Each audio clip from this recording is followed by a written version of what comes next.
Now, breaking news from WRAL. Coverage you can count on. And that breaking news story, a shooting investigation. Police say a homeowner shot a man in Southeast Raleigh. What we know about what police say started as a burglary call. And big swings in our weather. We're starting with mid to upper 30s this morning. We're headed to 75 by Sunday afternoon. I'll show you why we'll see such a quick change. Race to reopen. Lawmakers were on Capitol Hill into the early morning hours as the House considers a bill to end the shutdown. How long it will take for some crucial services to return to normal. It will not be instantaneous, even if lawmakers get to the finish line there. Good morning, everyone. Welcome to your Wednesday, and thanks for joining us. I'm Renee Chu. And I'm Chris Levingood. Obviously, we got to talk about last night, right? A beautiful display across the sky last night around the country and in our area. Look at your screens. Isn't that awesome? The northern lights were visible in as many as 21 states last night. People across central and eastern North Carolina sent us pictures this morning through Report It, Cape Carteret, Pembroke, and so many other places. And get this, Renee, you might get another chance to see them. Oh, good. Meteorologist Alyssa Gardner in the WRAL Severe Weather Center. The peak colors last night, this was around 11:30 to midnight. I chose sleep. I know, I did too, and I totally have FOMO about that, totally missing out. Meteorologist Chris Michael's coming up in just a couple of minutes to explain our chances tonight. I'm going to talk more about the warm-up that's on the way. High pressure rotating clockwise to our south has switched our winds to southwesterly, and that has caused a bit of a warm-up since yesterday. I mean, we've got a long way to go, but we're above freezing everywhere. Temperatures in the mid to upper 30s right now, 35 in Clinton, 36 in Roxborough, 38 in Southern Pines, 39 in Rocky Mount. It is breezy. Our winds, of course, out of the southwest, about 10 to 15. 16 is our gust in South Hill. So it's a breezy start, and that is bringing the feels-like temperature back down to around freezing for the entire viewing area. You can see the trees here in downtown Raleigh. We take a look at our Jimmy V camera. The flags are whipping around a little bit too. 38 is the temperature currently, but we'll warm up fast to 58 by lunchtime and a high of 62, and we keep on climbing from there. I'll show you how long it'll take us to get into the 70s, Ken. All right, Elizabeth, looking forward to that, and you're looking forward to this. Very light traffic to report on I-40 Wade Avenue. These are the eastbound lanes coming into the Raleigh-Wade County area, and that's really what we're seeing on all of our major routes this morning. Traffic flowing nicely in all directions. You can see right here, zero's running wild. You're getting ready to head into the car, though. Tune us in on the radio. We'll keep you updated all morning long on your morning commute. Ken, thank you. In the last half hour, Raleigh police cleared the scene of a shooting that happened during a reported burglary. Police say the shooting happened around midnight on Rose Lane in Southeast Raleigh. Ali Calabar is outside Southeast District Police Station in the WRAL Breaking News Tracker. Ali, police say the homeowner shot a man. And that man was seriously hurt, Renee. But we still have a lot of questions about what happened in that house on Rose Lane overnight. And that's what Raleigh police are trying to figure out. They're sorting through that evidence. We saw them at the scene gathering evidence for more than 4 hours. This video from the WRAL Breaking News Tracker shows forensics taking pictures of that front door. And we're trying to figure out if that's where someone broke into the house. We know from police that the homeowner shot a man. That man was seriously hurt, and police say that no arrests have been made yet. And so we're still trying to find out if the man and the homeowner knew each other, also what led up to this burglary, and why this house was targeted. Reporting live in Raleigh, Ali Calabar, WRAL News. New this morning, we are entering day 43 of the shutdown, but it appears the shutdown could end. Lawmakers are getting closer to final approval on a bill that would reopen the federal government. Now, just this morning, the House Rules Committee voted to advance the funding package the Senate approved. The House still has to approve rules for debate before it can be voted on, and that could happen as early as tonight. Now, as this all is going on, airport leaders are watching the progress being made to end the government shutdown. It's what's forcing more cancellations and delays, even at places like RDU, where you're looking live. In fact, Laura Levine is live at RDU this morning to talk more about that. Laura, even if the shutdown ends soon, the problems may not go away quickly. Officials are warning that. Good morning, Chris. So right now here at RDU, we're looking at 10 cancellations and only a few delays this morning. But Transportation Secretary, that is, Sean Duffy, on yesterday really urged Congress to quickly pass this bipartisan bill that would end the government shutdown and the flight disruptions that we have seen across the country. As of Tuesday afternoon, more than 1,200 flights within the U.S. had been canceled and more than 2,000 flights had been delayed. This comes as it's been 43 days since air traffic controllers and TSA workers have gone without a paycheck. Barring a last-minute change, the flight reduction by the FAA is supposed to increase to 8% on Thursday and to 10% by Friday. We spoke to a traveler here at RDU who travels a lot for work, and he says that he's become accustomed to the flight disruptions at this point. I'm kind of desensitized to the whole thing. You know, I've been stuck all over the place in places you don't want to be, maybe, right? And so for me, it is what it is. If I walk up there and there's nobody to let me in, then I'll just go home. A bipartisan bill still needs to be passed by the House and then signed by President Donald Trump. Officials right now saying that even if this shutdown ends by the end of this week, it could take quite some time for the flight system to right itself and to recover 100%. Laura Levine, WRAL News, live at RDU. And those flight headaches persisting across the country. This is a live look at FlightAware's website right now. 417 delays and 881 cancellations within the U.S. That is bound to go up as the morning goes on. Closer here at home where Laura is at RDU, 3 delays and 10 cancellations there this morning. That's held pretty steady. Other areas around the country, Chicago O'Hare, 55 delays and 87 cancellations. Of course, they have seen some winter weather, so that could be contributing to the delays and cancellations as well. We'll keep an eye on it here in the Live Center. With the possible end to the shutdown in sight, Governor Josh Stein is laying out what the state is doing to help food banks that have felt the strain of all 40-plus days. Governor Stein and Lieutenant Governor Rachel Hunt were volunteering at the Food Bank of Eastern and Central North Carolina in Raleigh. While they were there, the food bank was presented with a $3.3 million check to continue providing resources for people in the area. Since January, the CEO says they've seen a need that they've not experienced in a generation, and it's only getting worse.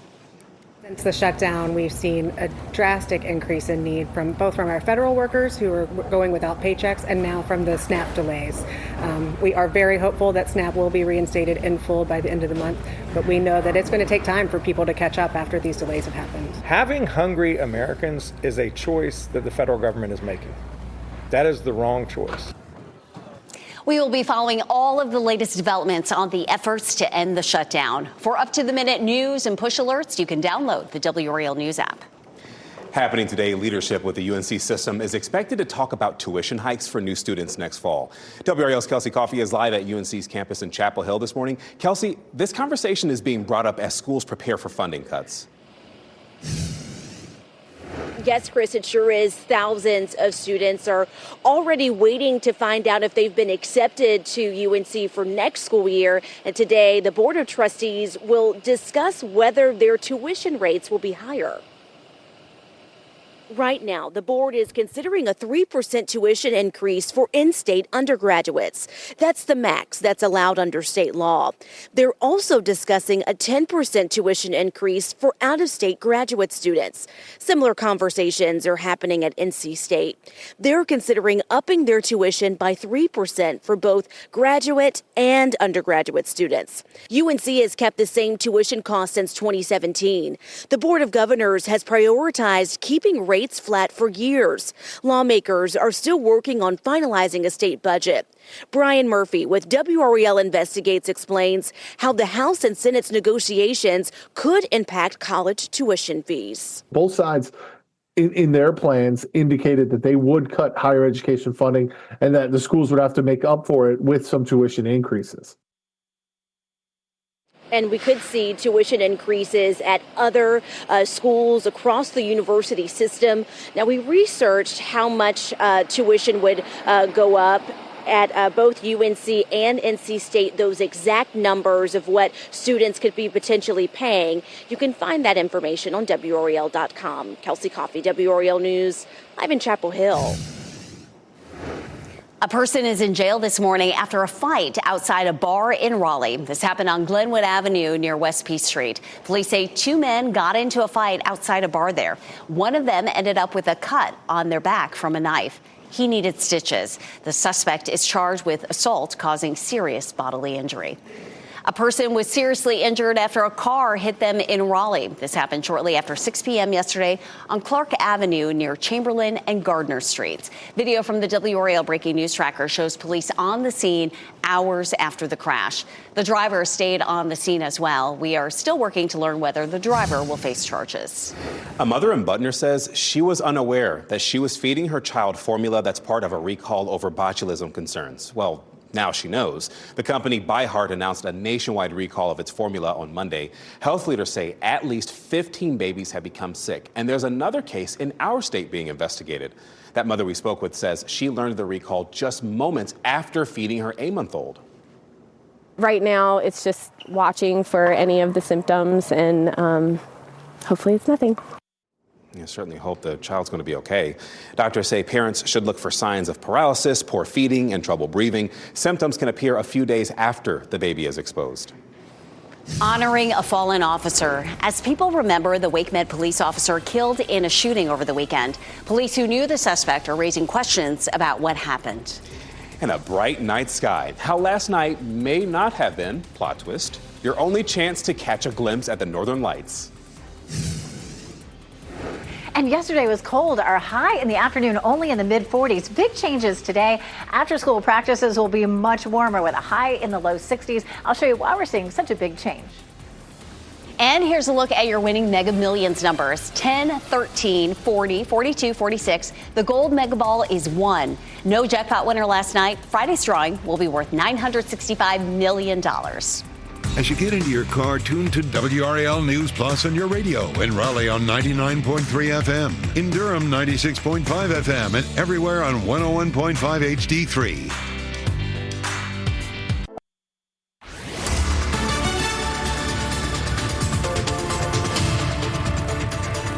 6:14, we do have the tower lit in pink for it today, every Wednesday, to highlight breast cancer awareness. So you want to make sure that you're checking everything out and being healthy. All right, let's take a look town by town. 38 in Durham and in Fayetteville, 38 in Cary, 39 in Garner and in Goldsboro.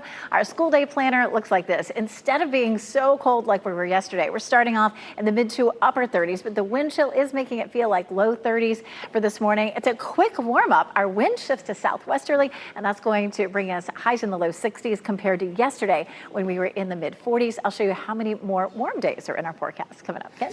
Elizabeth, weather and traffic every 10 minutes. Let's start outside, give you a live look at I-40 and Aviation Parkway. The traffic moving away from us, heading into the Raleigh-Wake County area, but flowing nicely at a real steady clip. And really and truly, if you're getting ready to navigate I-40 westbound, we're not seeing any delays whatsoever on the southern loop of the Beltline. Many of you coming in from Garner, Johnston County, no delays whatsoever between Highway 36 and the Beltline. Coming up, we'll take a look at some of those drive times on some of our major routes heading into Raleigh.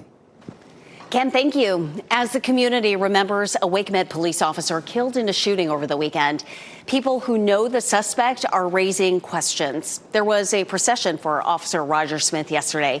He was shot and killed Saturday morning at the Wake Med Garner Healthplex. Investigators say it happened during a struggle in the lobby. Smith was a father and grandfather and an officer for more than 30 years. Police charged Benji Martin Jr. with murder.